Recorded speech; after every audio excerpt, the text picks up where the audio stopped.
One man's terrorist is another man's freedom fighter. Hero or terrorist?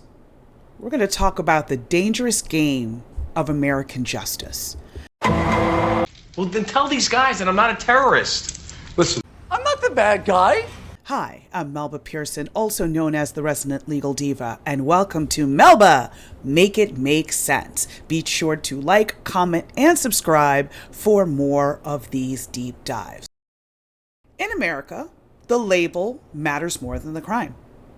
We don't just judge the act, we judge the identity and the politics of the killer and the victim. Like, he's cute, and people celebrating this is a sickness. Honestly, it's so disappointing. And up next, the other big news out of New York, Daniel Penny. A lot of people think he's a hero. oh no you didn't. So you have one man, Luigi Mangione, who is accused of killing a healthcare CEO, and he's being hailed online as a revolutionary hero. Let's not rush to judgment, okay? On the other hand, you have Tyler Robinson, accused of killing conservative activist Charlie Kirk. He's been immediately deemed as a terrorist or a patsy. And this isn't just coincidence. This is a pattern. And to me, it's a symptom of a deep historical sickness in our justice system that decides, based on political convenience, not evidence, who gets called a hero and who gets called a terrorist. Consider it an act of terrorism. Is the real Richard Jewell. FBI officials believe he fits a profile. Richard Jewell's nightmare was a cautionary tale. What lessons have law enforcement and the press really learned? What kind of American are you? These people are terrorists. I think about the indoctrination. Their whole narrative the last few days have been that it is a trans terror cell. Card-carrying terrorist members. About Luigi Mangione and the charge of terrorism. Between people who are fine with Brian Thompson getting murdered on the street and people who are pro-Hamas. Like, it's an actual circle. Would you consider him a terrorist? Is this domestic violent extremism? The rhetoric on social media. These are terrorists. What else do you want me to call? Is that accurate? Oh, it's accurate. Let's break down the immediate public reaction to two recent high-profile homicides that I just touched on. Mangione, who allegedly left a note referencing the cruel practices of the insurance industry, legit, instantly became an anti-capitalist folk hero for some. The widespread criticism of the victim's industry allows many people to be openly critical of the victim himself and implicitly celebrate the killer's motive. Hordes and hordes of people online across the political spectrum who were like, you know, I don't really feel any sympathy for the CEO. The heroism that is being attributed to an alleged murderer. A lot of that seems to be around the healthcare industry and what that company was doing. It's depersonalized. The victim is depersonalized. Look at the jump between 7% and 32%. And you mean to tell me that he has nothing to do with that as a CEO? Very critical to note, though, New York prosecutors recently dropped 2 terrorism-related charges against Mangione.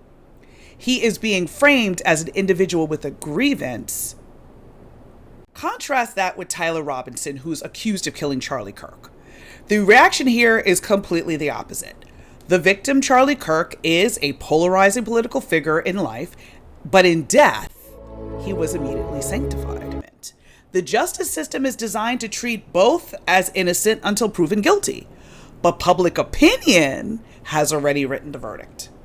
Mangione is granted a degree of sympathy because his victim's industry is broadly unpopular. Robinson is granted zero humanity because his victim's political status is highly charged.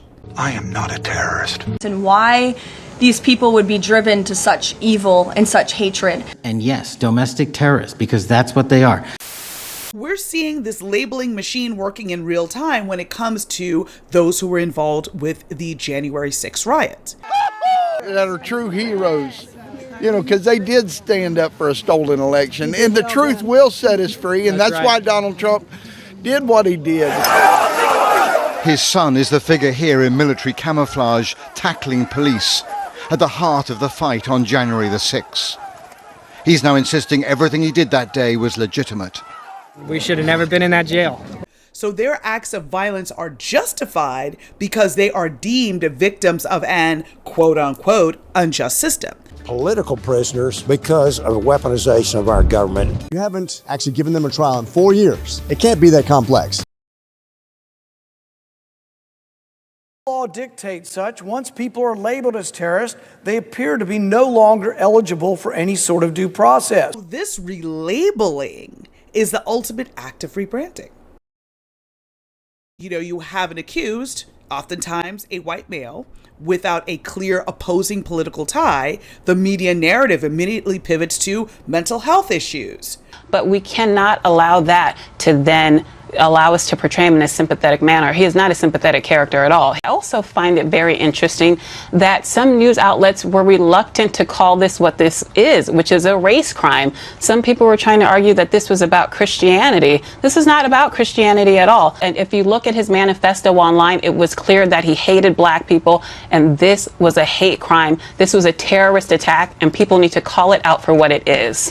Which is a convenient way to dismiss political motive when it suits the dominant narrative. So hear me out on this one. Presumably, this man who appears deranged, if nothing else, this is so typical of the left to immediately begin demonizing a messenger because they don't agree with the message. If the act can be tied to an opposing political ideology, that label of mentally ill, poof, disappears. Angry little man, pushy little bastard. That's the way one neighbor describes Hodgkinson. His Facebook page is now taken down, but it was riddled with anti-Trump, anti-Republican comments. He voted Democrat in 2008, 2012, and 2016. So this shift allows the comfortable power structure to remain unchallenged. When the target or the killer aligns with the establishment, the narrative changes to protect the system itself. You let one ant stand up to us, then they all might stand up. Those puny little ants outnumber us 100 to 1. And if they ever figure that out, there goes our way of life.